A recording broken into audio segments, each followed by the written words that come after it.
Okay, we got a really big show tonight. Um, you guys probably saw I brought about 10 of my ornaments that you guys can look at when we're on break. So that's what I'm going to attempt to show you guys my entire, well, not my entire process. I'll be talking you through the entire process and showing you major portions of it. Right now, I'm going to be starting with a blank which I constructed out of hard maple. And hard maple is my favorite wood to use for these particular ornaments. I've also made them out of cherry and walnut and mahogany, but hard maple to me is better than any of those for this particular type of turning with the marbles. This is 4 pieces that I milled down on my table saw, 6 inches long. They're all cut from the same blank, 6 inches long by 2 inches by 2 inches. The important thing when you're milling them down is you've got to make accurate cuts. You want 90-degree angles on all 4 corners of all 4 pieces of this. Before I mill them down, I put some lines on one end of the blank so that when I'm ready for the final assembly of the blank, I can match those lines up again. Chuck, I lied to you. Can you go ahead and show that first photo on the slide? Nope. Keep going back. Again. Okay. Well, let's keep on this one. These are the well. Let's go to that one. Okay, we'll go this one. These are the 6 tools that I use. Those were the 6. There they are. So I use a roughing gouge. I don't know. It's maybe 1.25 inches. This is the one. That's for removing stock quickly. I'm probably not going to use this tonight. I think I'm just going to go with the 1/2 inch spindle gouge to do what I usually do with the roughing gouge. Next is a 1/2 inch skew chisel, 1/4 inch skew chisel. These are 2 homemade drop nose scrapers. You can go on to Amazon and buy the high-speed steel for these. You'll want a 1/4 inch bars and 3/8 inch bars. So that's a 3/8 and a 1/4 inch drop nose scraper. And we'll get into more of those as I start using them. Go ahead and go to the next one, please. Okay, so this is 2 blanks, one end of 2 blanks. Man. And this is the pattern for the lines that I came up with. I do diagonal lines 2 close together on 1/2, and then 1 diagonal line across from that. I also put a little semicircle mark on all 4 corners. And that is so that when you're reassembling your blanks for the final glue up, you can match those grains up and you're not all confused about which end is which and which corner goes where. And you'll understand that a little bit more later on. Do the next slide. Okay, so this is those same blanks after they've been milled. You can see that the lines don't perfectly match up anymore because of the kerf from the saw where that wood is missing, but you can still see there's an obvious through line to where they match up. Does that make sense? Everybody getting that? Okay, go to the next. Okay, this is those same 2 blanks. And what I've done now is I've reversed the corners. The corners that were on the outside are now to the inside. So now you've got sort of like a little circle mark in the center. And that is where you tape the blanks together. So I use 1-inch wide monofilament strapping tape from Amazon. I don't know how much it cost. I think I got 3 rolls for about $10. And I can get, I don't know, 40 or 50 ornaments out of one of these rolls. So now we're going to mount this on the lathe. You can do this with a spur center in your tail sock, and I use a this is the tail stock. Spur center in the headstock. In the tail stock, I use a little cup center with a pin coming out. This one's so old that I've worn away the little ridge or the cup that used to be there. So I'm just relying on this pin. I take my blank, the sharp awl, I've already done it, and I put a hole right in the center, shallow hole, right where the 4 pieces intersect on both ends. I don't really need that hole on this end right now, but I will need it later. So I'll go ahead and tighten this in just a little bit, just to hold it there, and bring up the tailstock. And I'll line that hole up with the pin, lock it down, and I'm going to tighten this in and snug it all up. So I didn't talk about the chuck. This is a Nova chuck. I took the jaws of the chuck off, and I'm using 4 rubber pins from a set of coal jaws. And I screwed those right into the 4 of the holes that are used for mounting the jaws on it. I just recently started doing it this way. Up until maybe 2 or 3 weeks ago, I was using the spur center. I like this a lot better because it presses all the pieces together. When you use a spur center, it tends to wedge into that center hole, and it expands them out. It expands the pieces out a little bit. And now I am going to be cutting a hole to fit this marble into. I figured out also recently how to make some templates to help me get an accurate hole here. These are marbles from the Moon Marble Company. They're marketed as 1 3/8 inch marbles.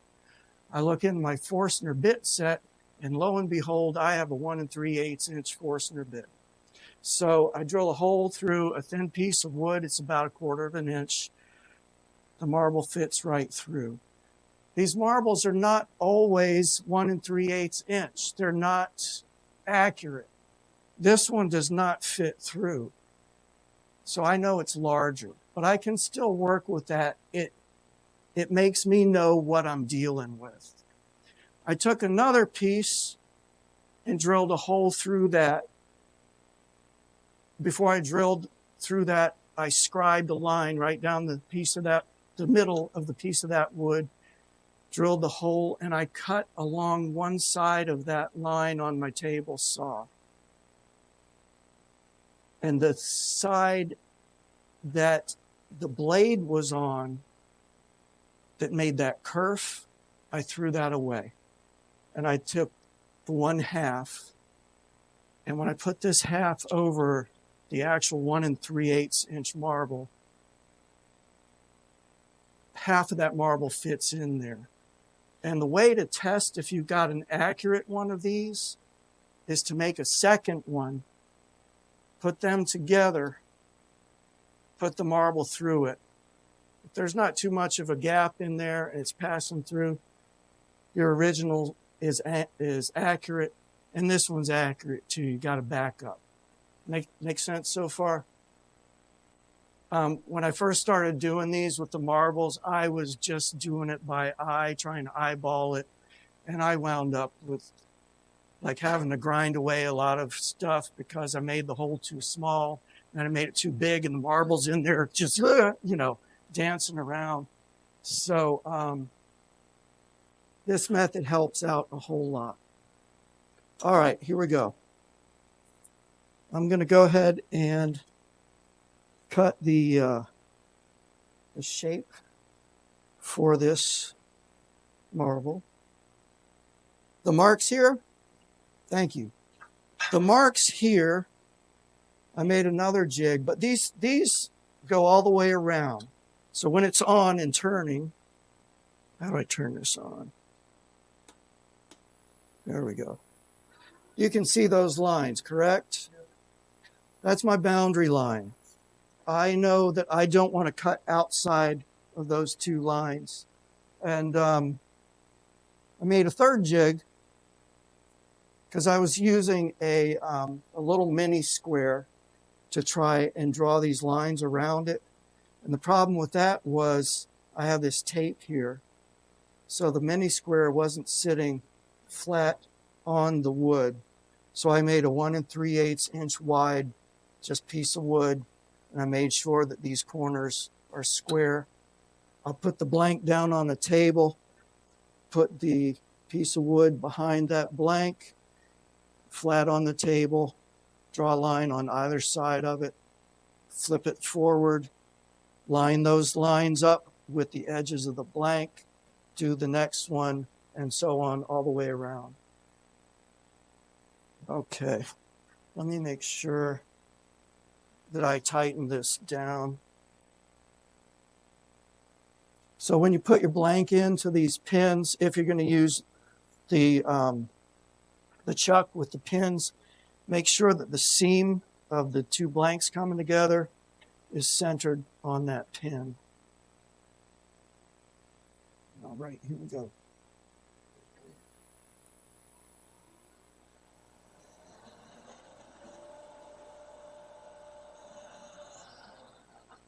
So I like to have the speed going at about 1800 RPMs. And I should have checked this earlier. So I got to change my belt here real quick.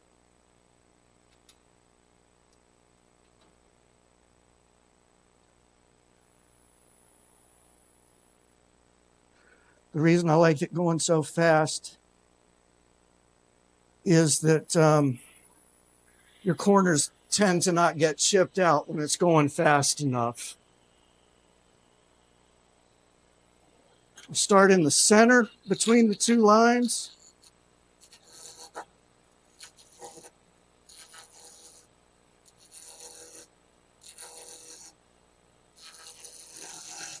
This is the 1/2 inch spindle gouge.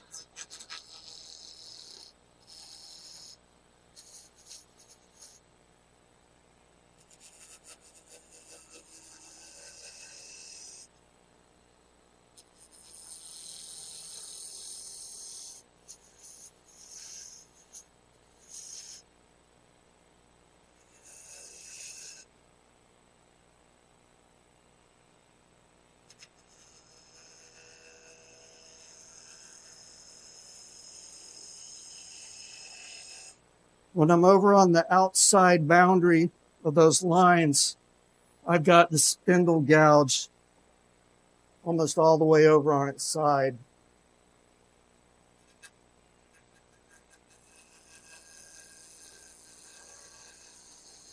And then I roll it open as it moves towards the center.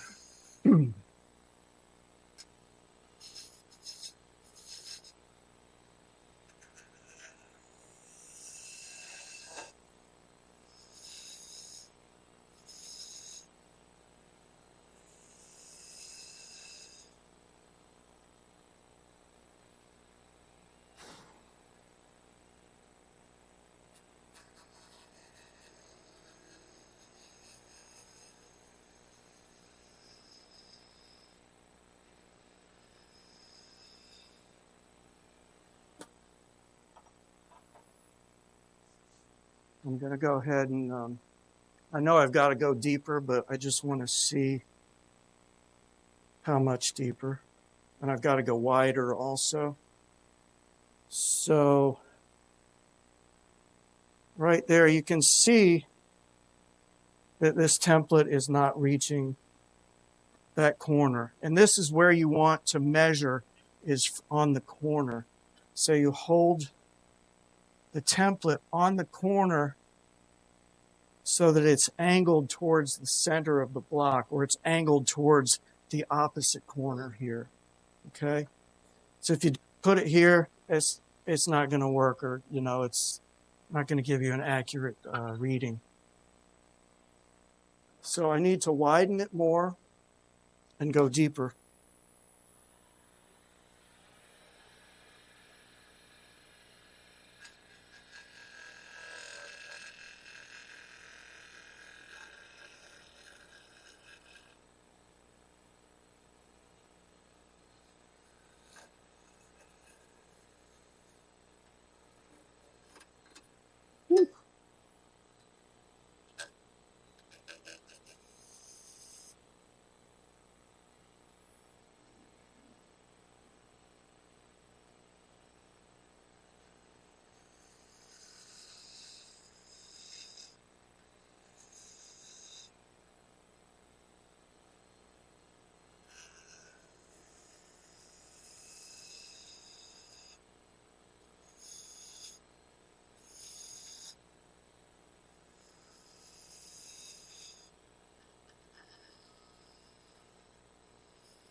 Okay, it's definitely deep enough.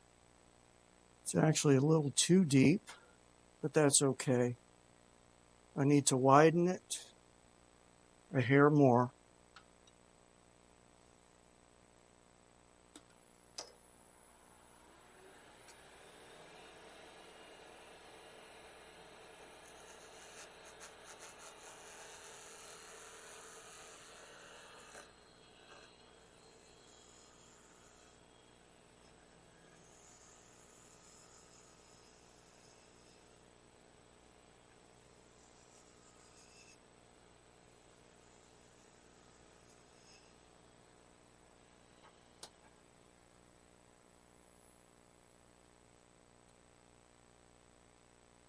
I think that's going to do it.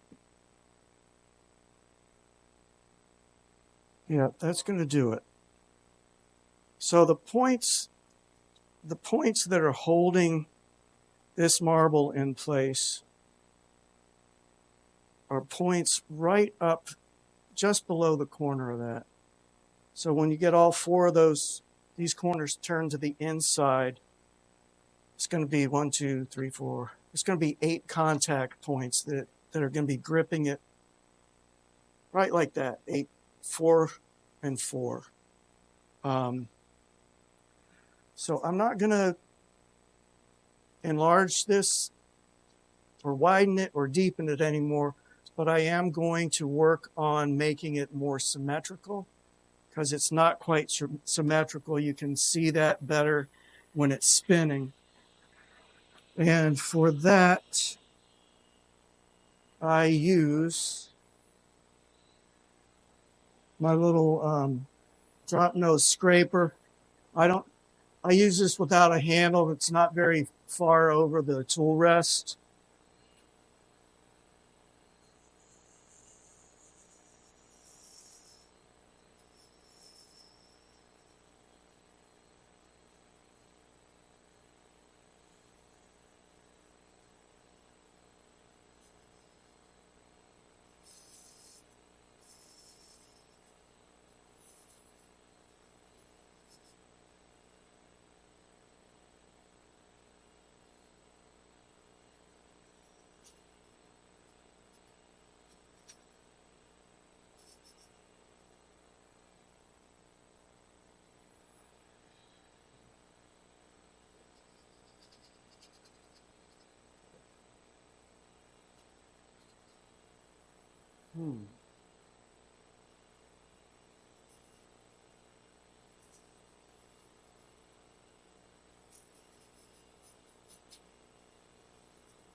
Okay, that's pretty good.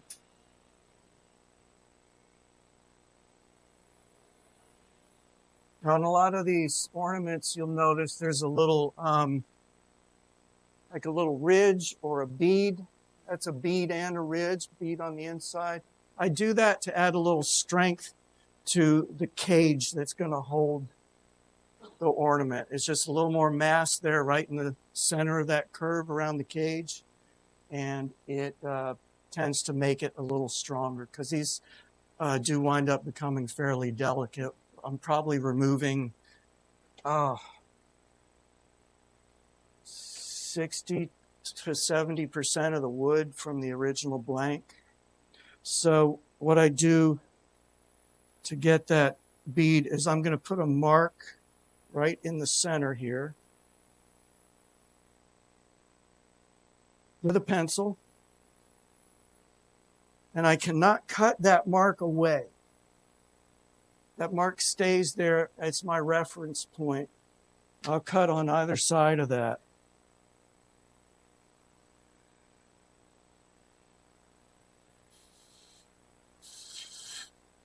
This is with my 1/2-inch skew.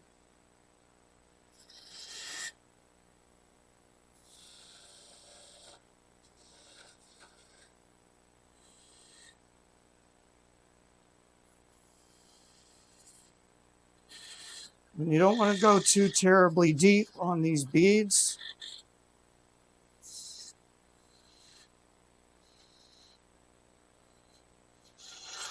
Because if you'll remember, this is 4 pieces. And halfway through the thickness of this section where I'm cutting is the middle. And that's where it would all come apart if I went to the middle. So the reason another reason that I'm doing this is to open the cage up more and allow more light to reach that marble. If you keep it all closed in, it's not going to look as nice when you hang it up. I use these as sun catchers a lot in windows, and the sun hitting the marble makes it look nice. Okay, so I got my 4 points up here.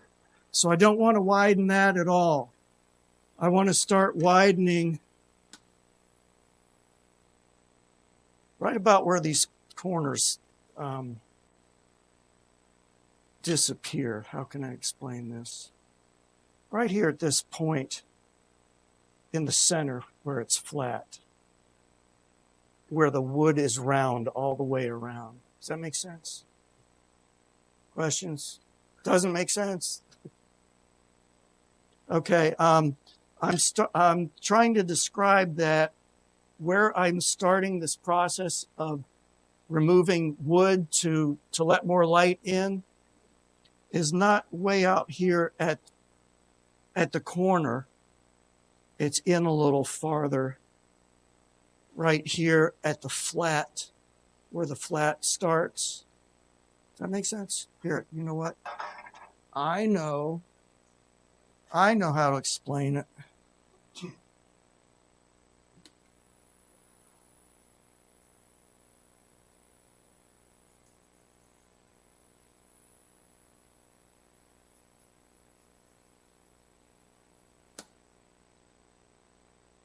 Right about where that line is.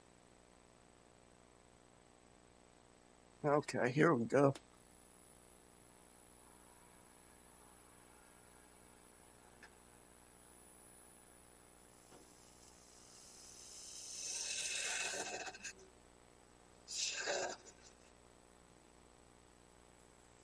So I'm going to swing this spin the gouge all the way around, get it right down into the bottom of that bead.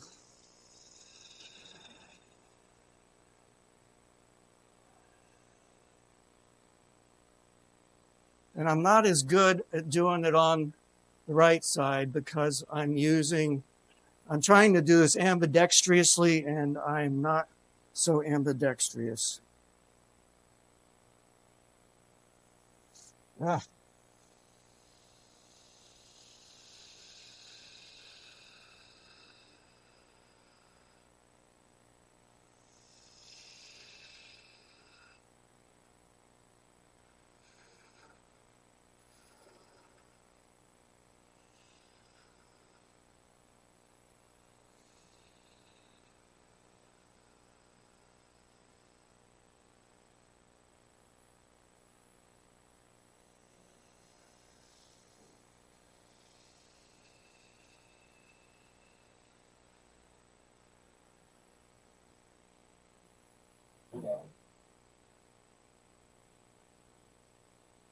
That is not symmetrical.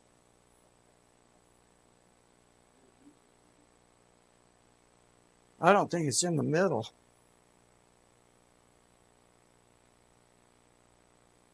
I think I need to take a little bit off of the bead on the left-hand side of the bead.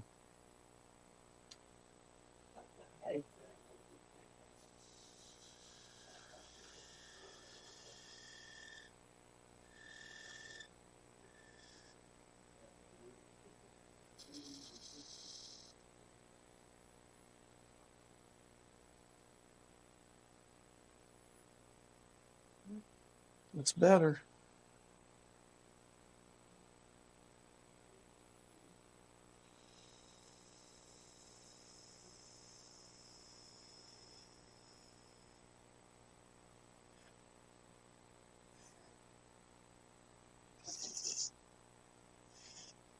When I'm at home doing these, I will spend a lot of time. I'll back away, I'll get down, I'll look at it. It helps if it's moving. It's not going to help if you turn it off and look at it. I don't know why, but trust me on that. It's getting there.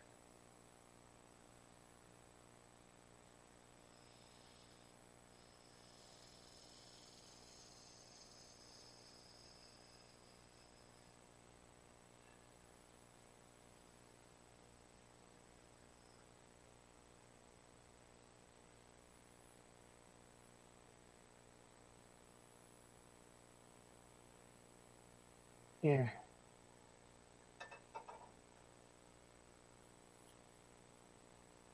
And you want to look at the angles of the beads. Do they match? And no, they don't match right now.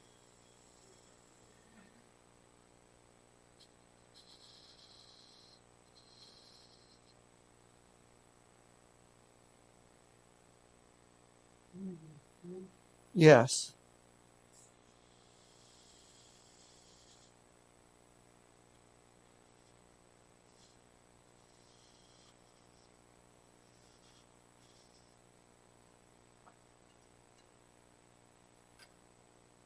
Trying to get the depth of the bead the same on both sides.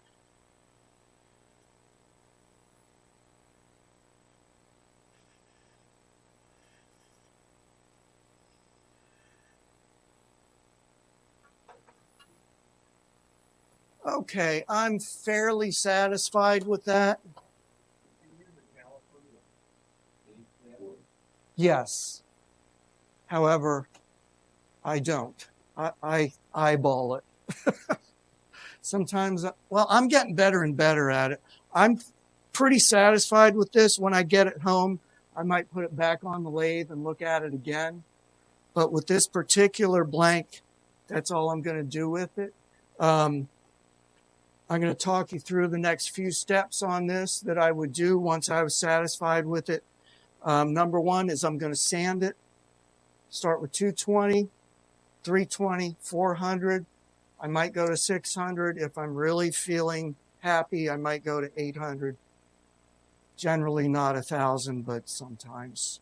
Then I'll sand away this pencil mark that I used for the initial mark to locate where the bead is going to be. And then I will apply wax.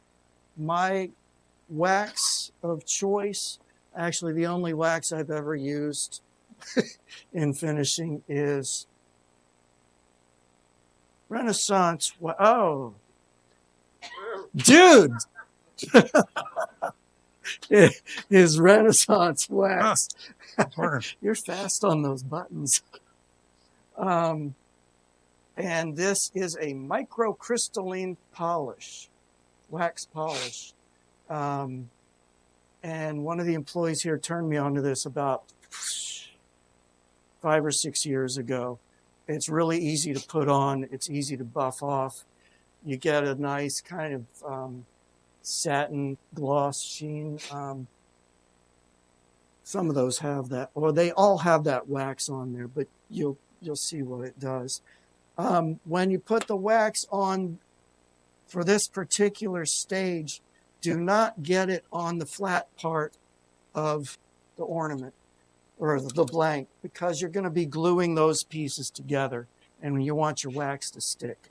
So apply it by hand all the way around the corners, and then you can turn it on low and get the centerpiece, and then rev the speed up and buff it with a clean cloth, and you're done. Questions? Any questions up until this point on anything? No? Oh, thank you. Maybe I should do that. Let's see what it looks like. So as you can see, come on, fast fingers, let's go. I should move my fingers. Can you see? There's some space between the bead and the marble. So on some of those ornaments over there, the bead is right up against the marble on all four sides. This one's going to be free-flowing as far as the beads go, but it still should be fairly snug between these 8 points here. I've got a question from the Zoom. How much do normal weigh? I do not know. I would say probably about an ounce. I think I weighed one of my ornaments a while ago, and it's about 3 to 4 ounces. Yes, I heard somebody over there say, find a different marble. I have done that many times where when I glue the next portion, can you go forward on the slides to maybe the next, let me see which ones come up. Huh? Just keep going through. Okay, so that's a picture of the blank taken apart. Go to the next one. Okay, right here. The gluing is a two-stage process. This is the first stage where you're gluing two pieces together for one half, the other two pieces for the other half. And when you're gluing them together, you want to make sure that you're starting with those lines matched up. And then you pull two halves apart, put them separately, pick up one group of two, and you figure out which two surfaces you're gluing together, and you put glue on one surface, and you spread it all around so you can see it's covering that whole surface. And you want to do a light layer of glue. You don't want to put a bunch of glue on it. You press them together, you slap them face down, this side down on a flat surface like a table saw, press them together. I use 2-inch spring clamps. You can see them in there. Put one of them on, pick it up, check with your fingertip across this surface. Make sure those surfaces are flush. If they're not flush, take the clamp off, flush them up, put the clamp on, check it again. Put a second clamp on the other side, check it again. Why? Because the glue and the clamps make it hydroplane.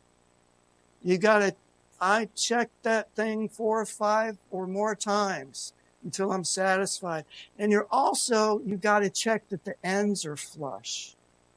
Because if the ends are not flush, this circle that you've created here, this joint here and the joint here are going to be off, and you're going to be able to see it real easily because, let's say my fingers here are the arch that I just created.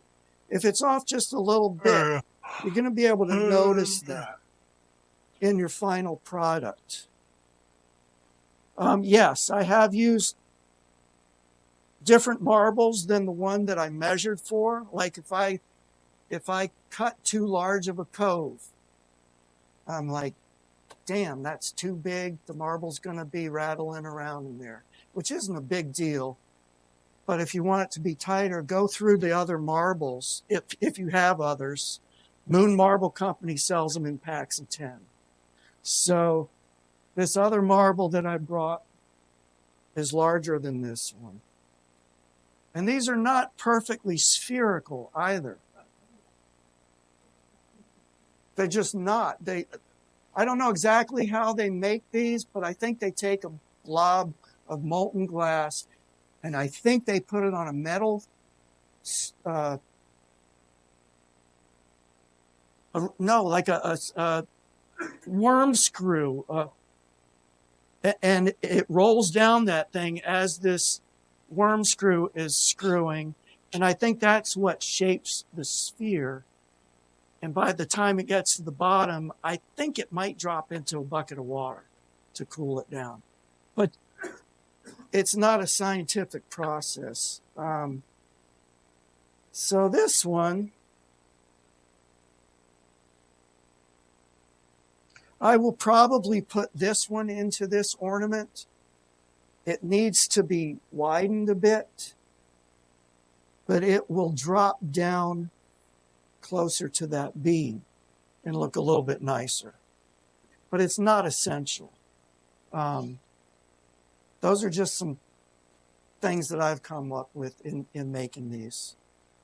I am done with this blank. So I'm going to take it off. Where's my... There it is.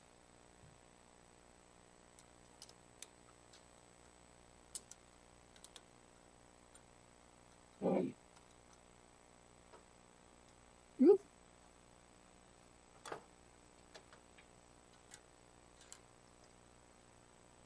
Okay. You guys can pass that around if you like. Again, that would be sanded and waxed before I go on. I'm not going to be doing any, I'm going to be doing very little sanding here tonight.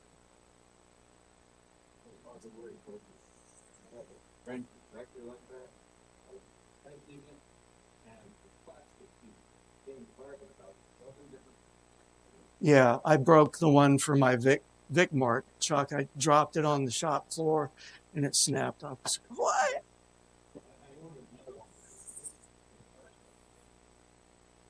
Yeah.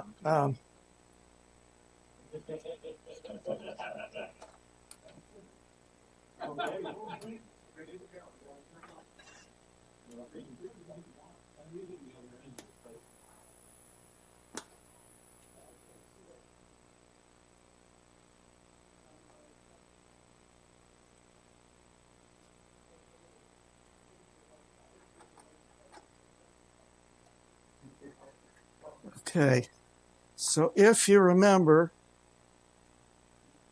I punched a hole in both ends of that last blank. So I'm starting with a hole in both ends of this one. And for that, I just used this old awl that I found in my dad's workshop after he passed away. You can use a nail if you want to sharpen a nail, smaller nail. You don't want a big honking hole in the end, just something to center it on your tailstock and on your spur center. Okay?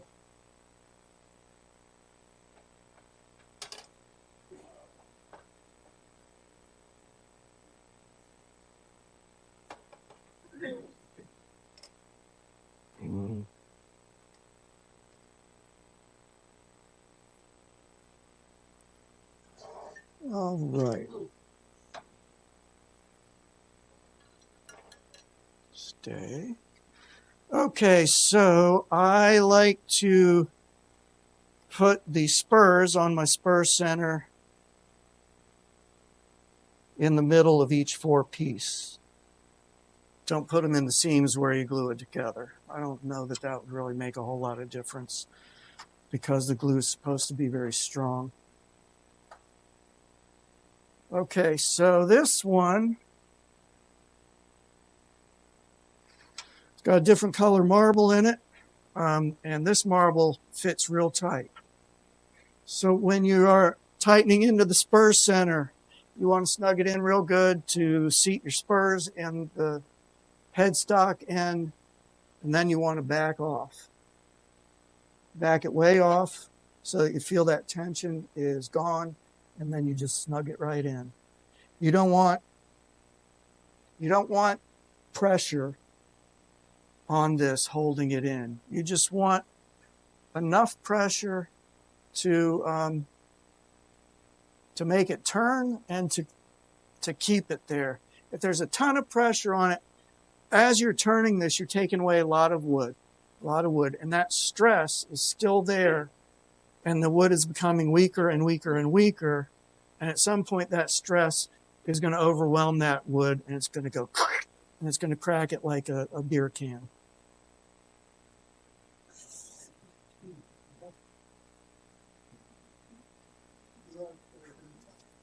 All right. So this is where I usually use the roughing out gouge, and I'm going to make a cone shape. You can, what's the next slide on there, Chuck? Yeah, that one's good. The one that you were just at. So I'm going to be making it into a cone shape on both ends.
I forgot to do something. Let's see.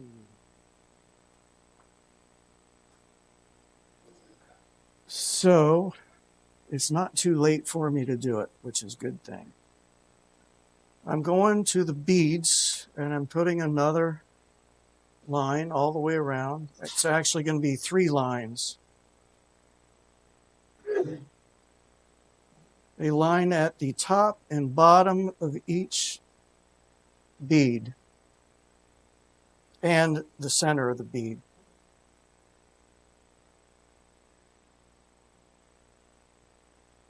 That gives me a visual reference that is more,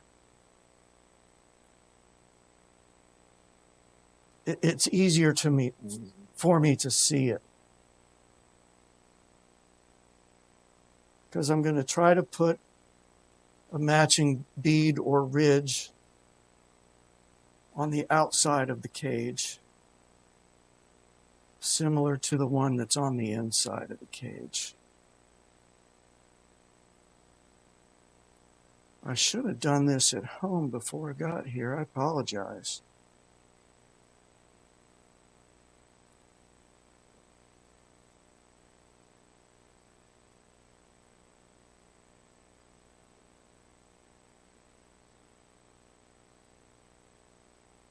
So when you're milling your blanks in the beginning,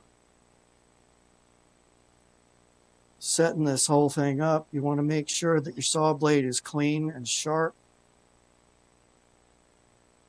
And you want to make sure that you've set your fence as perfectly parallel to the blade as you can get it. Set your fence as perfectly perpendicular to the table of the table saw, perfect 90-degree angle, and you want your blade to be at a perfect 90-degree angle. I've been trying to use one of those electronic angle finders, you know, the little things you zero it out and then you put it on the side of the blade. They're not accurate enough for something like this. A what? No. I'm gonna track down a machinist square. I think that is going to be a lot nicer for my needs because I really struggle to get these blanks cut properly. It takes me a long time with tools that I have. I think I need a real machinist square. It doesn't have to be like one of those super accurate ones, I don't think, because wood is fairly forgiving. Okay, I got my marks cut. Thanks for your patience. Here we go.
All right, now I'm going to start working at the cage. I like to remove a lot of the mass from the ends first, but I also like to leave a lot of it for support for when I'm working on the cage. So I tend to go back and forth between the ends and the cage and try to balance the amount of wood that's left with the amount of strength that I still need in the blank. Does that make sense at all? Okay. Thank you.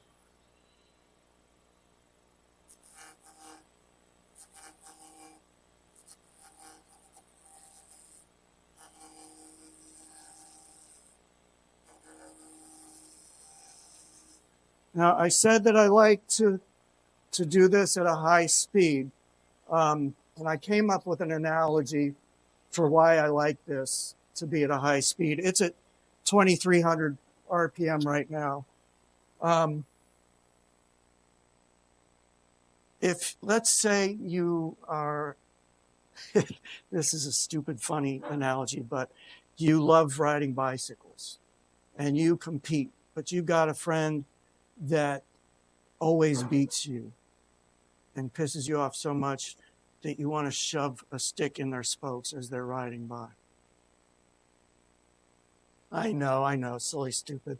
The faster your friend rides, the harder it's going to be for you to shove that spoke or that stick into their spokes.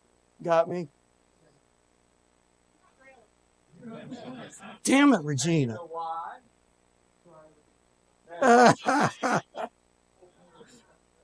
So you can imagine this cage as being like the spokes of that bicycle, and this is the stick. The faster it's going, the harder it's going to be for you to get a catch, unless you're not operating the tool properly. So I think that's all I got to say about that.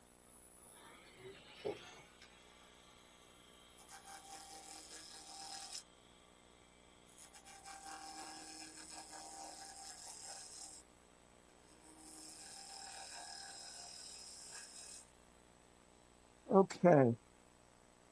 Can you guys see in the camera?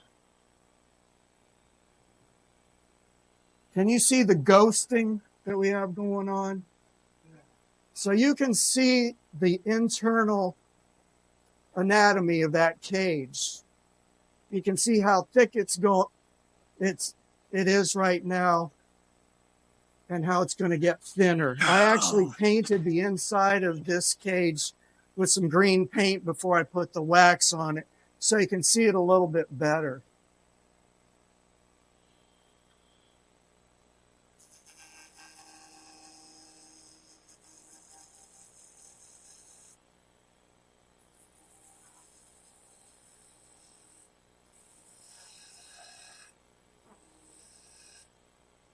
And for much of this, I'm actually keeping my eyes on the horizon of the piece rather than where the tool is touching the piece.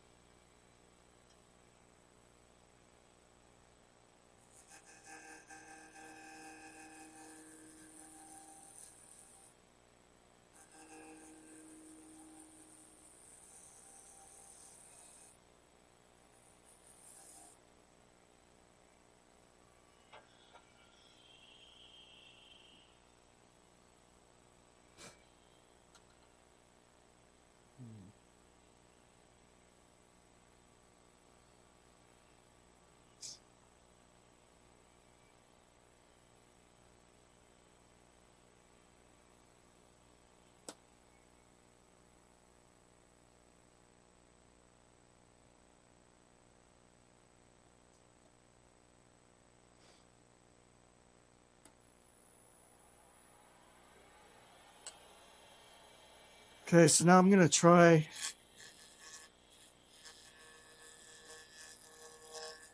to get this bead cut.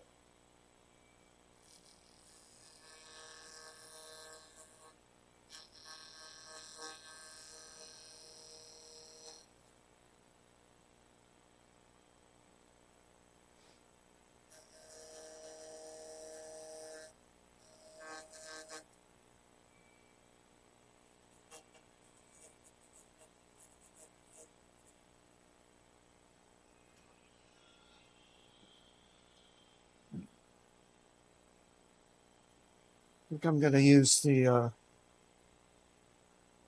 small drop nose scraper for this.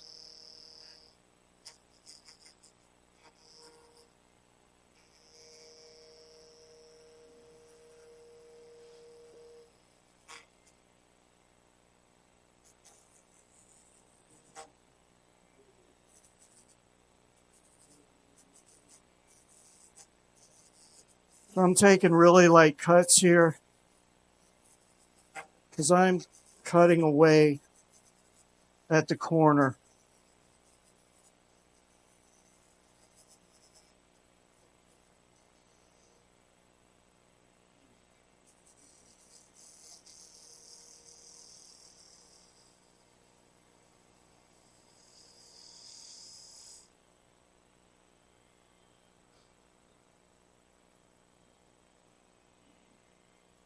Can you still see if I move that light? Is that good?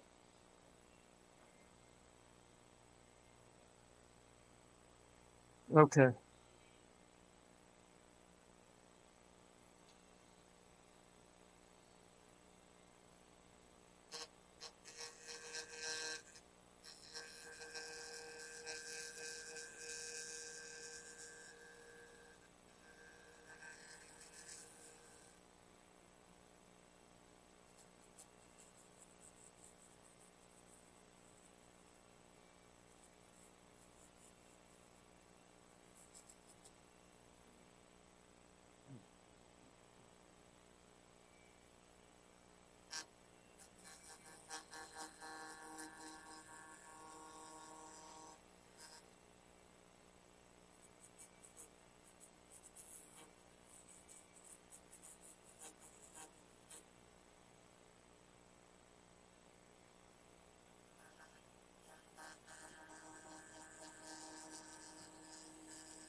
Now you can see starting to get some more light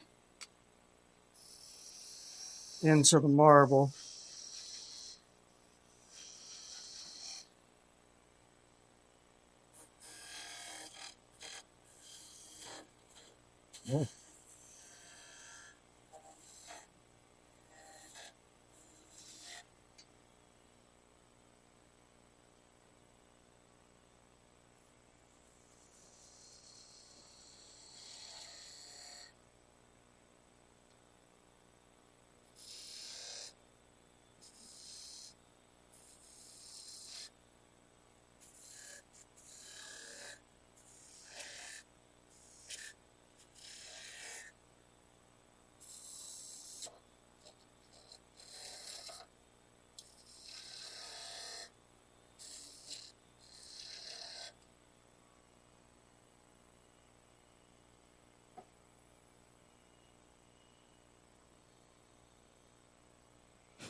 Yes, sir.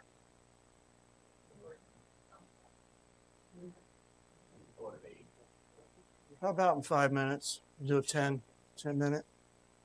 Is everybody with me still? All right. Good deal. So I'm going to try and clean these cuts up here a little bit. A lot of times there is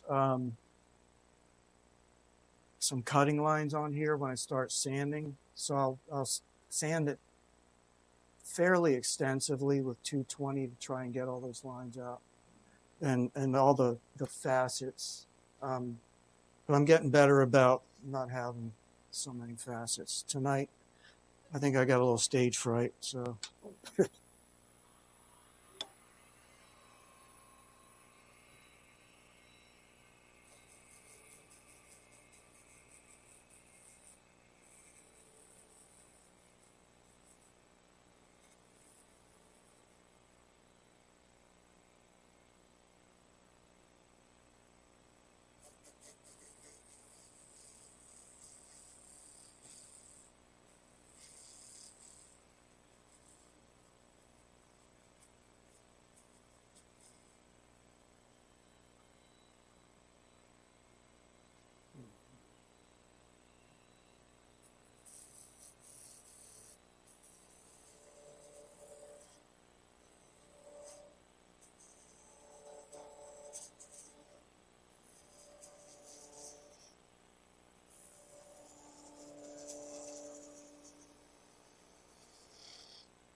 So you want to try to keep the outside of the cage symmetrical as well, and the thickness of the cage symmetrical also.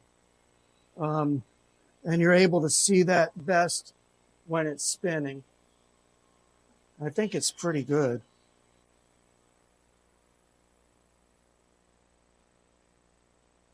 Yeah, it's not great cuts towards the bead there.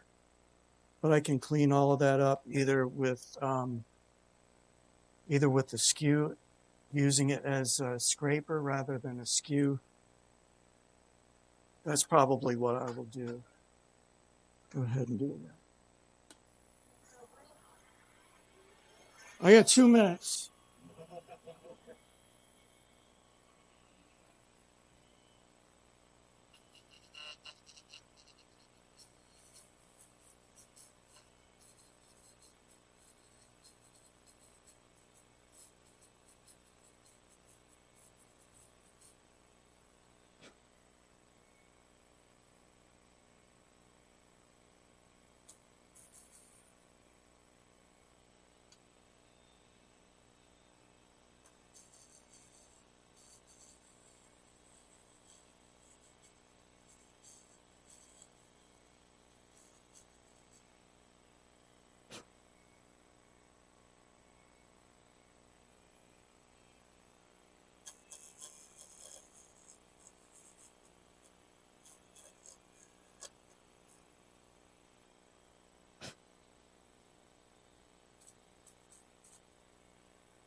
Okay, that's much better. Break.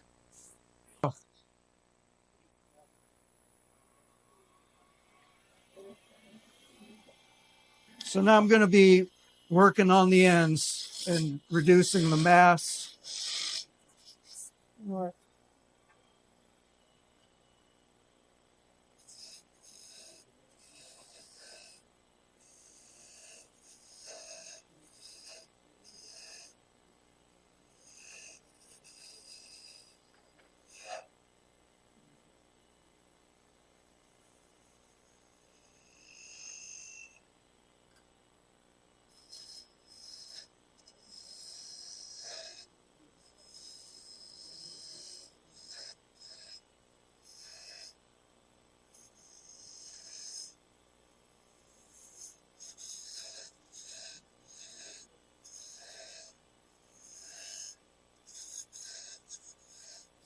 So I like to use larger tools like this 1/2-inch spindle gouge to remove a lot of stock more quickly. Now I'll go back to the skew to do the more detailed stuff.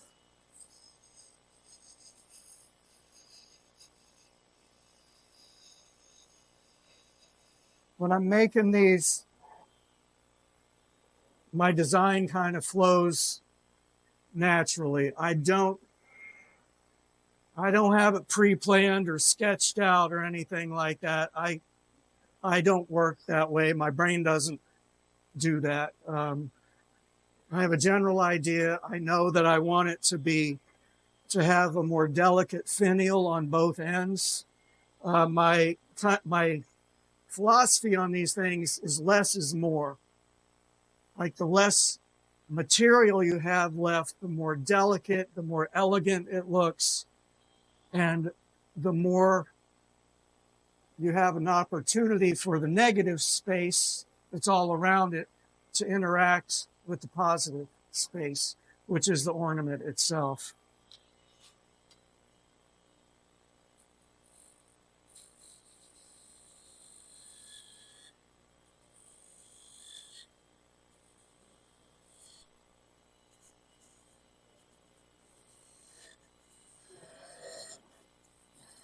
A lot of times I do like to leave an extra layer of wood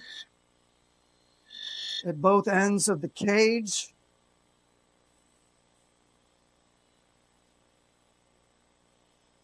That's for a little bit of reinforcement.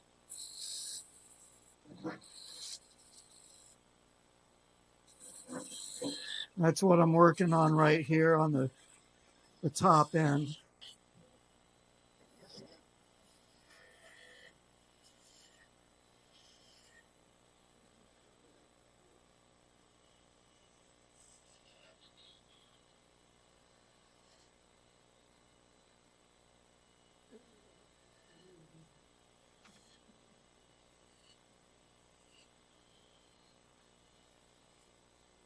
This whole area here I'm working on right now, I will probably go deeper with that eventually, but not right now because it's going to be pretty weak if I go deeper, and I still have a lot more work to do.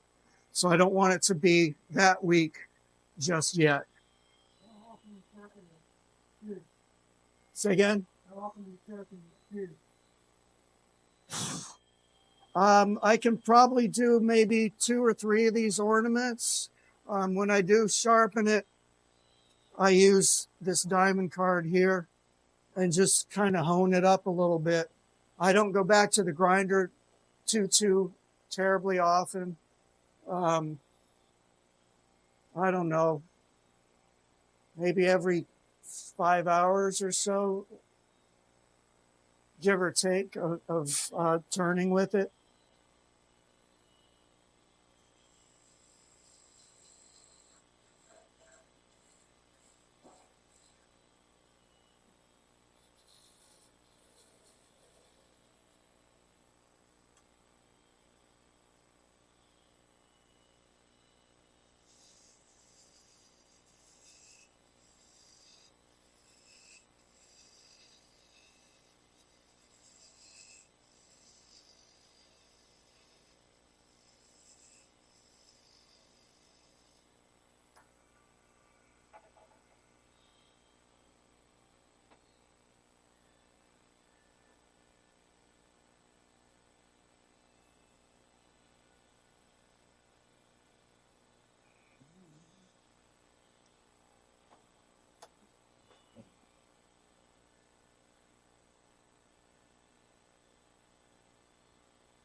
I'm not supposed to do what I just did.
Got any questions? I know I'm not talking too much on this.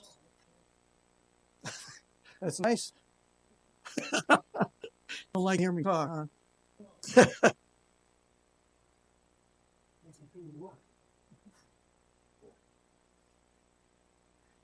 Okay, so I will go back to this end, but I want to shape this end more before I go back to the more delicate end.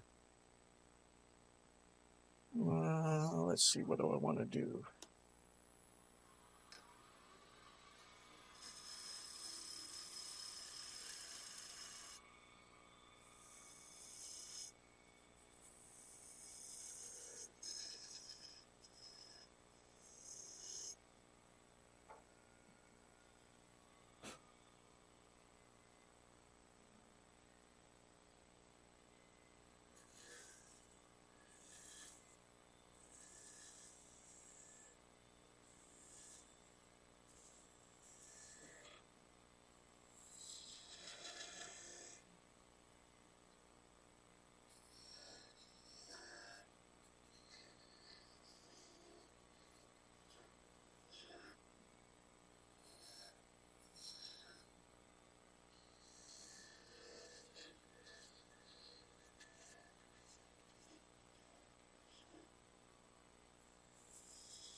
new design opportunity.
So I'm going to be stopping work on this one pretty soon.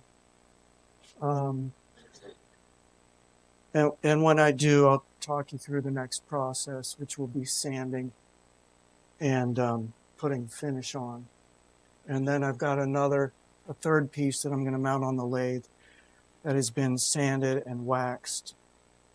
And I'm going to show you how I complete the headstock end of that. Snap the end off, sand it down by hand, and wax it. And then we'll be open for questions. Or you have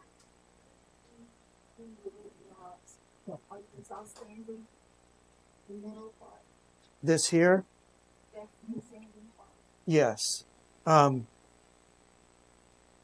You're talking about the cage of the marble? Yeah, I'll sand that as it's spinning on the lathe. You have to pay attention to the angle that you present the sandpaper to the piece. If you have a lathe at home that reverses direction also, that's real helpful in sanding. Sand in both directions. I like to sand in both directions with each grit that I use. And like I said earlier, I'll start with 220, go to 320, 400. If I'm feeling energetic, 600. If I'm feeling super energetic and it's looking really good, I might go to 800 or 1,000. Also, when you apply the wax, that's my phone. When you apply the wax, or before you apply the wax, make sure you wipe all the sawdust off with a clean cloth. And also, I'll talk, remind me, and I'll finish explaining this later in the evening. I'm just, at this point, I'm just going to finish up this little end here. I'm going to leave this end here kind of fat, but I want you to know that when I remount it on my lathe at home, I'm going to trim this down a little bit, because this end right up here against the spur center, that's going to go all the way down to a point. And if I leave this fat here, and then there is still a pencil line here, when I get it home, I'm going to use my random orbit sander, little hand sander, and I'm going to sand away those pencil lines. No. I like to leave, a lot of times I like to leave those points there. On some of these over here that are hanging up, no,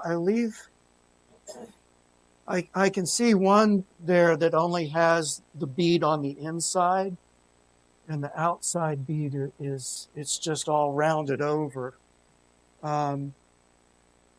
I tend to kind of do them different in general, but I like the points because there's a nice little facet there's a facet here, a facet there. In the past, I have actually taken a little paintbrush and painted those facets a different color, like blue or red, just give it a pop of color. I kind of like it. I think it adds some interest. Oh, you're probably in the bathroom I was talking about. Oh, okay. No, I don't think you missed anything unless I forgot something that I said, which is entirely possible. Okay, let me pop this off. What was the name of the marble company? Moon Marble Company, like Bella Luna, the moon. Moon Marble Company. I think they're in Kansas. These marbles are, they're called jumbos.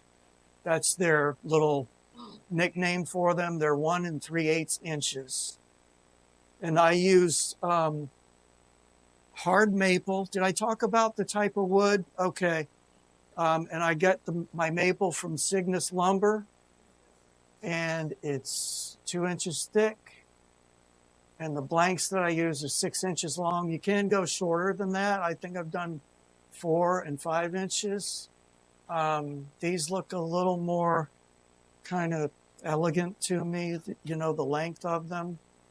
But it's neat to mix them up too, you know, get shorter, squatter ones. And did I say they're $1 a piece, these marbles? They sell them in packs of 10.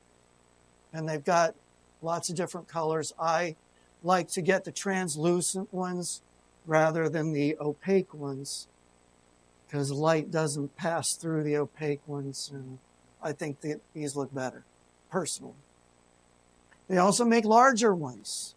I've got some that are like, I don't know, I think they're like 1 3/4 inches. in diameter. This is 1 3/8. Yeah. Yeah. Okay, this is the last piece I'm going to be mounting.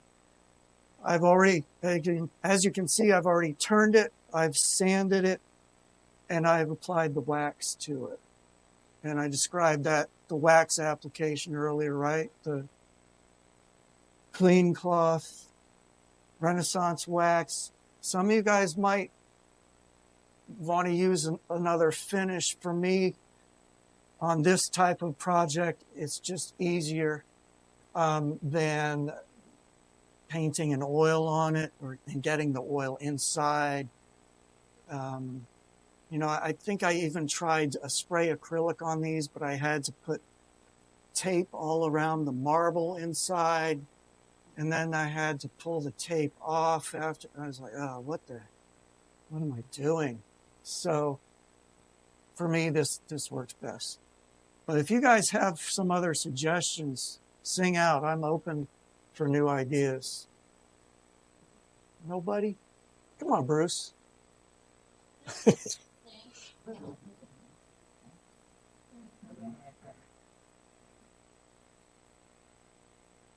Oh, wait, let me get this lined up.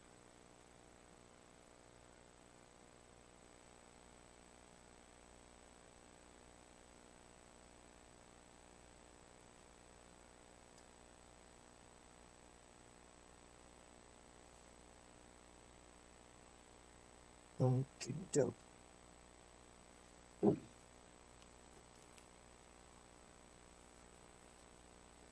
So with this, I'm going to be taking that headstock point right down to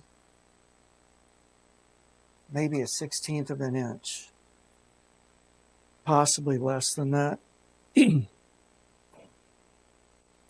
with the skew, and that's probably going to involve me reshaping this just a little bit.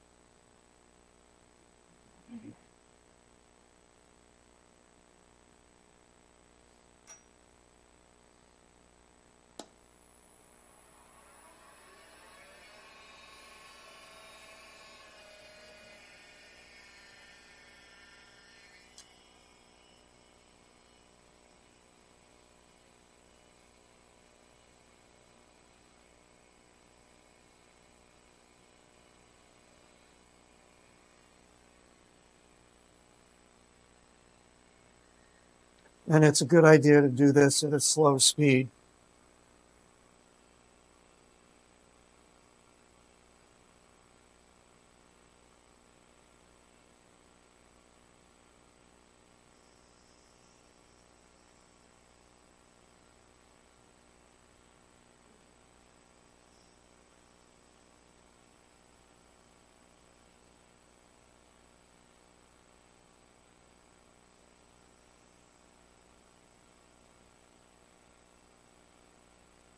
And you got to take light cuts.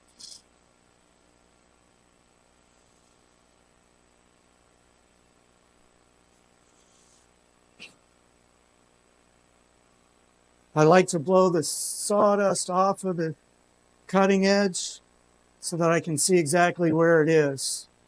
I do that often.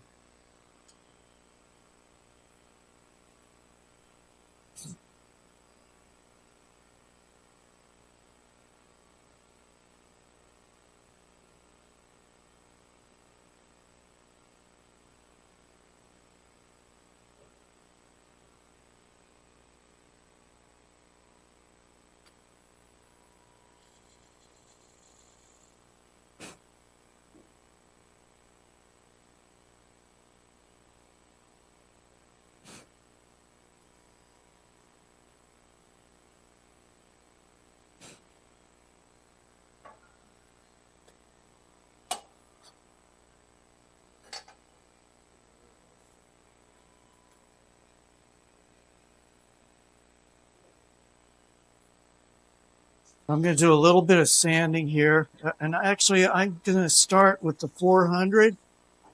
I'm not going to go all the way up to the 220. because those cuts that I just made are nice and smooth.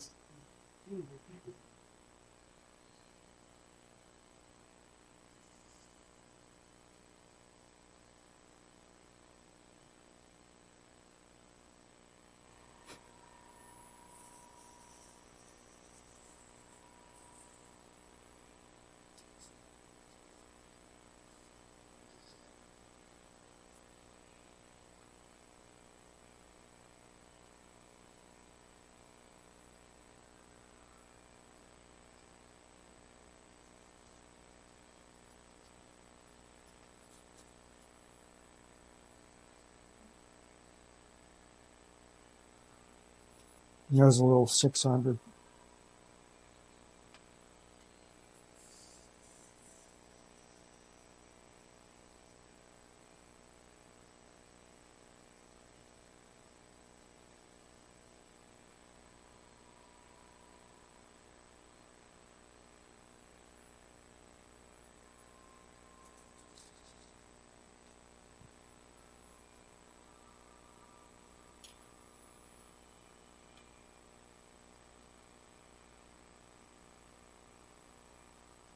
This wax goes a long way. It's kind of expensive. I think it's like 40 bucks for this little can now. Might be a little more than that. But it does go a long way. Uh-oh. The wood just slipped in, the disperse center just slipped.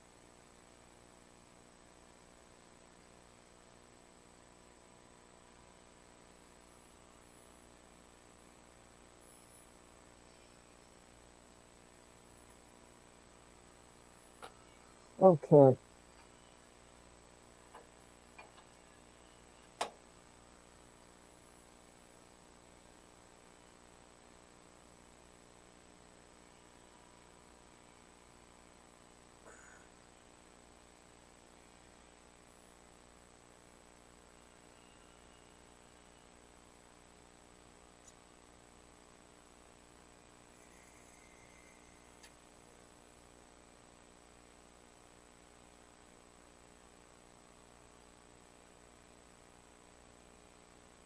So I'm just going to round that little point just a little bit.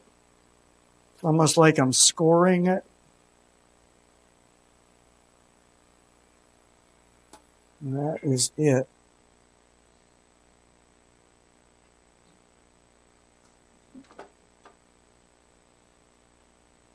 And this just snaps off.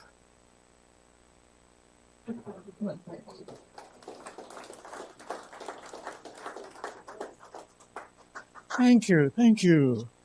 And then I will take a little sandpaper. Can you give me a top shot? And might be able to see it. I don't know if you can or not. A little fuzziness right at that tip. And you just touch it up like so. Take a little bit of wax on your fingertip and rub it on there. I use 3mm screw eyes to hang them. I got this pack of 500 from Amazon for $5 or something. It'll last me for 4 or 5 years. But they're absolutely tiny, but I love them because they don't really, I mean, all the next size up to me just kind of overpowers the ornament. You guys can pass those around and look at them if you want. They're the silver ones, not the brass color. Generally, I don't have to drill a pilot hole with these because that hole's already in there from the pin. And these will reach down into the bottom of that little hole, and I can screw them in by hand.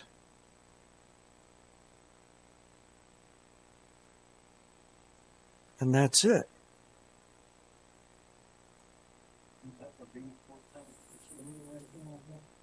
No. In the past, I have, when I've drilled a pilot hole that's too big. But I'm finding with this type of wood and with the use of that pin and the size of those screw eyes, it holds really well. I would imagine with the amount of force I had to use, that screw eye would probably hold a pound or two. And these weigh 3 or 4 ounces.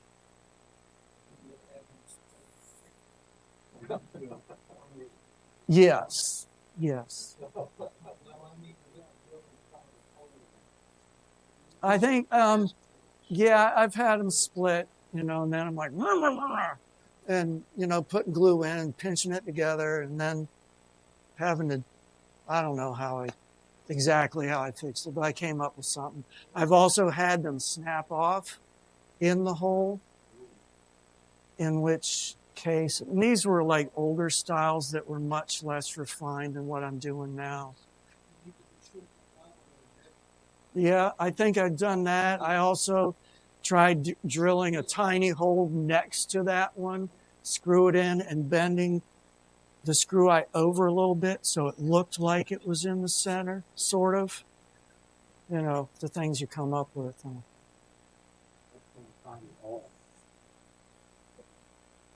What's one?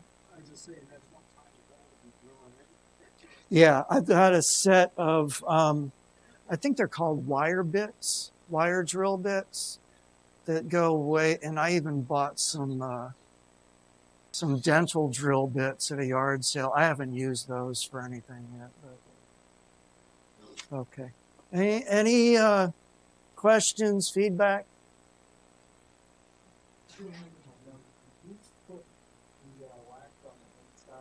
Yes. Yeah, with that one, I think. No, this one here, that's got paint and then wax on top of that. This one here has aniline dye inside with wax on top of the aniline dye. I'm toying around with ideas on how to embellish these even more, like doing some carving on them, or wood burning, or drilling holes into the cage for more light to come through.